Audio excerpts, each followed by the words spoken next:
Bismillahirrahmanirrahim. Assalamualaikum warahmatullahi wabarakatuh.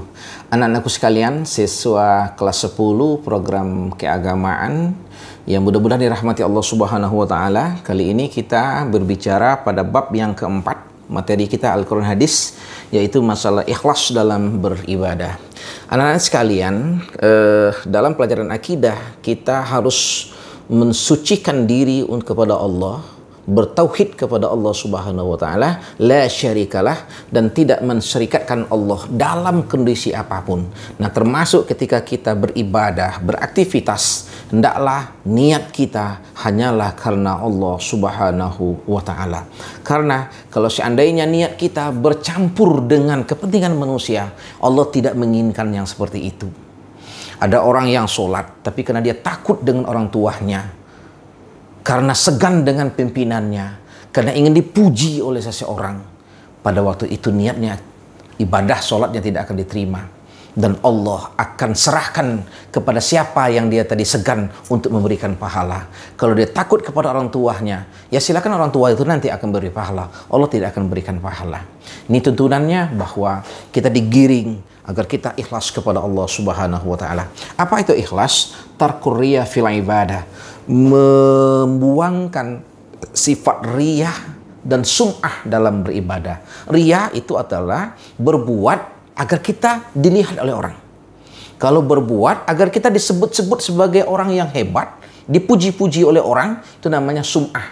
Keduanya tidak boleh. Riyah, sum'ah adalah penyakit dalam beribadah, dan ini merupakan lawan dari kata ikhlas, semata-mata karena Allah Subhanahu wa taala. Dalam surah Al-An'am, Allah mengajari agar kita memuliakan niat ini kepada Allah. Diajari oleh Al-Quran, kul, katakan Muhammad, ajari umat Islam itu untuk berkata dan berbuat, serta tekankan dalam hati, inna salati wa nusuki wa mahyaya wa mamati lillahi rabbil alamin. Sesungguhnya salatku, ibadahku, hidupku, matiku lillahi rabbil alamin, hanyalah milik Allah, semuanya untuk Allah Subhanahu wa taala. Wa ma khalaqtul jinna wal insa illa liya'budun, karena memang tujuan hidup kita adalah untuk mengabdi kepada Allah Subhanahu wa taala. Setelah kita nyatakan bahwa salat, ibadah, hidup, mati karena Allah, disambungkan lagi la syarikalah, tidak ada syarikat bagi Allah. Dan ketika kita beribadah juga jangan ada niat lain kecuali hanya untuk Allah. Wa bidzalika umirtu wa ana minal muslimin. Demikianlah aku diperintahkan dan aku termasuk orang-orang yang Islam. Seorang muslim itu adalah yang niat beribadahnya karena Allah Subhanahu wa taala, bukan karena ingin dipuji oleh orang, bukan karena dibilang hebat, bukan karena dibilang sebagai hormat. Kalau dia berinfak karena Allah, jadi dia nggak akan minta diumumkan, atau boleh saja diumumkan asalkan bisa menjaga niat. Tapi jaga hati bahwa semua yang kita lakukan karena Allah Subhanahu wa taala. Kalau kita ikhlas, maka Allah lah yang akan memberikan balasan. Allah akan memberikan ketenangan. Kalau kita hanya mengharapkan pujian dari orang, ketika orang tidak memuji, ya biasanya kita akan kecewa. Tapi kalau kita ikhlas, kita akan dibahagiakan oleh Allah nanti pada hari kiamat. Kemudian dalam surah Al-Bayyinah, Allah menekankan kembali kepada kita agar memurnikan niat kita dalam beribadah dan semua aktivitas kita, termasuk dalam menuntut ilmu. Wa ma umiru illa liya'budullaha mukhlishina lahuddin hunafa'a wa yuqimus shalah wa yu'tuz zakah.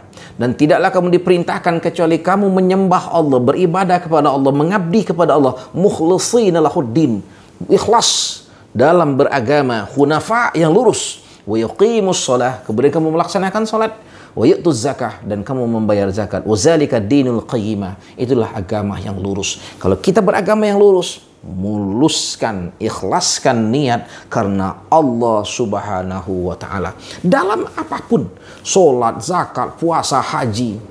Kalau dia ikhlas karena Allah naik haji, pulang dari haji mau dipanggil Pak Haji, Bu Haja, tidak masalah. Dipanggil oke, enggak juga tidak. Malah ada beberapa orang takut keikhlasannya hilang, maka dia tidak mau dipanggil haji. Silakan.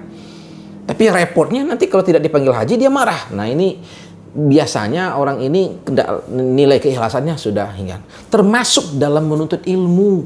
Anak-anak sekalian, ada hadis yang sangat menekankan bahwa menuntut ilmu itu harus karena Allah Subhanahu wa taala, dan kalau tidak benar niatnya dalam menuntut ilmu, maka tidak akan bisa mendapatkan bau surga. Man ta'allama ilma mimma yabtaghi wajh Allah. Barang siapa yang menuntut ilmu yang seharusnya dia menuntut ilmu itu untuk mengharapkan ridha dari Allah, wa ma yata'allamuhu, dan dia tidak menuntut ilmu kecuali hanya untuk mendapatkan kebahagiaan, kekayaan hidup di muka bumi, maka orang seperti itu tidak akan pernah mendapat bau surga di akhirat nanti. Hati-hati nak dalam menuntut ilmu. Kalian ingin jadi dokter, silakan. Jadi pengacara, silakan. Ingin menjadi tentara, anggota DPR, apapun tujuan, silakan. Tapi ingat, ini hanyalah ladang pengabdian. Makanya kalau ditanya, apa cita-cita kamu? Jadi dokter. Jangan seperti itu jawabannya, nak. Sambungkan. Itu jawaban TK, SD dulu boleh. Tapi kalau sekarang ditanya oleh orang, apa sih tujuan kamu menuntut ilmu, nak? Apa cita-cita kamu? Jawab, saya ingin belajar ini, ingin mendapat ridho Allah, dan nanti akan mengabdikan ilmuku di bidang kedokteran. Saya belajar untuk mendapatkan ridho Allah, dan nanti ilmu ini akan saya abdikan di bidang menjadi pengusaha. Saya menuntut ilmu karena Allah, dan nanti saya akan mengabdikan ilmuku di bidang hukum, jadi pengacara. Jadi, menjadi apapun, mau jadi profesor, menjadi dokter, jadi tentara, TNI, ini hanyalah ladang pengabdian. Tapi tujuan utama menuntut ilmu adalah Allah Subhanahu wa taala. Ingat kata hadis Nabi tadi, kalau salah niat dalam menuntut ilmu, tidak akan masuk ke surga, tapi justru akan masuk ke dalam neraka. Mukhlishina lahuddin, kita ikhlaskan niat kita karena Allah Subhanahu wa taala. Kemudian kembali dalam surah Az-Zumar ayat 2, Allah menekankan akan arti pentingnya untuk mengikhlaskan semua perbuatan kita, ibadah kita, aktivitas kita karena Allah Subhanahu wa taala. Inna anzalna ilaikal kitaba bil haqq. Sesungguhnya kamilah yang telah menurunkan kepadamu Al-Qur'an dengan kebenaran, bil haqq. Fa'budillaha mukhlishan lahuddin, maka sembahlah Allah dengan memurnikan semua aktivitasmu dalam menjalankan agama ini. Anak-anak sekalian, orang ikhlas akan dibalas oleh Allah, orang yang tidak ikhlas akan kecewa, karena dia akan merasa kecewa apabila tidak dipuji atau disanjung-sanjung oleh manusia. Mudah-mudahan kita termasuk orang yang ikhlas dalam beribadah, dalam menuntut ilmu, dan mudah-mudahan kita akan mendapat ridho dari Allah Subhanahu wa taala. Demikian, wassalamualaikum warahmatullahi wabarakatuh.